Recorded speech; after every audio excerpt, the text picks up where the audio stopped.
Profile কিউরেটরকে রাখলেও তার মেধার সর্বোচ্চ ব্যবহার করতে পারেনি বিসিবি। যা যা চেয়েছেন টনি হেমিং তার কিছুই বিসিবি দিতে পারেনি। এই অস্ট্রেলিয়ান নাকি যাবার বেলায় দেখিয়ে গেছেন কতটা পুরনো চিন্তাধারা নিয়ে এখনও চলছে এদেশের কিউরেটররা। টনি হেমিংকে বিদায় দিলেও তার পরিকল্পনা বিসিবি সভাপতির চোখ খুলে দিয়েছে। নাইয়ান বিন জসিমের রিপোর্ট। আপনাদের মনে আছে কিনা জানি না, ওর সাথে ক্লিয়ারলি লেখা ছিল এটা হচ্ছে আমরা শেখ হাসিনা স্টেডিয়ামের জন্য।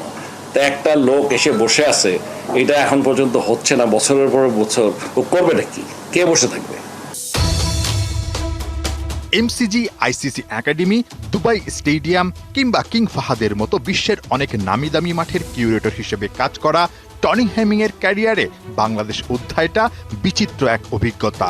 বাংলাদেশে আসার পর এভাবেই ঘুরে ফিরে বছর কাটিয়েছেন। কি করবেন, কোথায় করবেন সেটাও হয়তো ঠিকঠাক জানতেন না। কখনো সিলেটে, কখনো বরিশালে ছুটে বেরিয়েছেন। উইকেট নিয়ে কাজ করে প্রশংসাও কুড়িয়েছিলেন বিশ্বের অন্যতম এই পরিশ্রমী ও মেধাবী কিউরেটর। অথচ টনি হেমিং এর মূল অ্যাসাইনমেন্ট ছিল শেখ হাসিনা আন্তর্জাতিক ক্রিকেট স্টেডিয়াম। সেই কাজ শেষ পর্যন্ত আর করা হয়নি। এই অস্ট্রেলিয়ান এখন পাকিস্তানের কিউরেটর। বিসিবি নিশ্চিতভাবেই তাকে বুঝে শুনে নিয়োগ দিয়েছে। বিসিবি কি সেটা করেছিল? প্রশ্নবিদ্ধ বোর্ডের পরিকল্পনা। হাই প্রোফাইল এই কিউরেটর বিদায় বলেছেন বাংলাদেশকে। যাবার বেলায় চোখে আঙ্গুল দিয়ে দেখিয়ে গেছেন গামিনী ডি সিলভার অধীনে বাংলাদেশ কতটা অন্ধকার পথে হাঁটছে। জীবনে কোনোদিন আমরা বিসিবিতে এরকম চিন্তাই করি নাই সেই যে সমস্ত ইকুইপমেন্টের যে দাম কথা বলছে। স্টিল উই এগ্রিড যে আমরা 3 বছরের মধ্যে সব এনে দিব।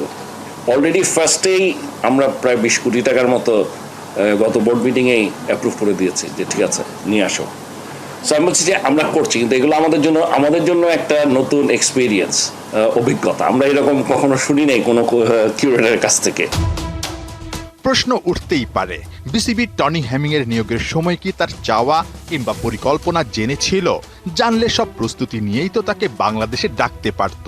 তা না করে এই হাই প্রোফাইল কিউরেটরকে 1 বছর ঘুরিয়ে ফিরিয়ে তবেই বিদায় দিতে হলো। গামিনী ডি সিলভা গত 1 যুগে কখনো কি এসব প্রয়োজনীয়তার কথা বিসিবিকে বলেছিল? যদি নাই বলে, তবু কেন বিসিবি এই লঙ্কানে অন্ধ?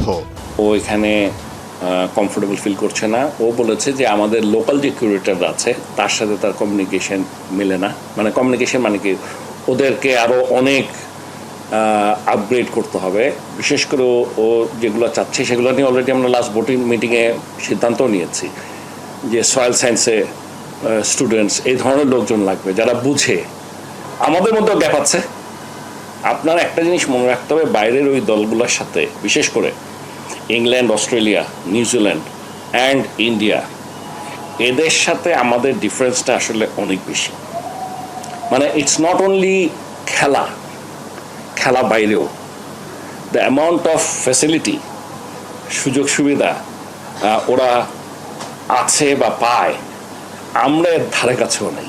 বিশ্বের অন্যতম ধনী ক্রিকেট বোর্ড হয়েও কেন এই আক্ষেপ থাকবে বিসিবি সভাপতির? কেন বাংলাদেশের ক্রিকেট উন্নত দেশগুলোর ধারে কাছেও না? সমস্যাটা কোথায়? পরিকল্পনায় নাকি ভালো কিছু করার ইচ্ছের অভাব? গামিনীরা কেন হয়ে ওঠে মিরপুরের রাজা আর বিদায় নেন টনি হেমিং এর মতো গুণী কিউরেটররা? উত্তরগুলো হয়তো বিসিবি ভালো দিতে পারবে। ততদিন প্রশ্নগুলো দীর্ঘশ্বাস হয়ে ঘুরে ফিরবে বাংলার ক্রিকেট ভক্তদের মাঝে। আর ততদিন বাংলাদেশের ক্রিকেট সামনে না, পেছনের পথেই হাঁটতে থাকবে। নাহিয়ান বিন জসিম, ৭১। গ্লোবাল টি20তে টানা 3 জয় তুলে নিল বাংলা টাইগার্স। প্রতিপক্ষ সারে জাগুয়ার্সের 102 রানের টার্গেট 4 উইকেট হাতে রেখে জিতেছে বাংলা টাইগার্স। মিসিসাউগা, শরীফুল 3টা আর সাকিব নিয়েছেন 2টা করে উইকেট। কানাডার টরন্টো থেকে অনুবাপের পাঠানো রিপোর্ট।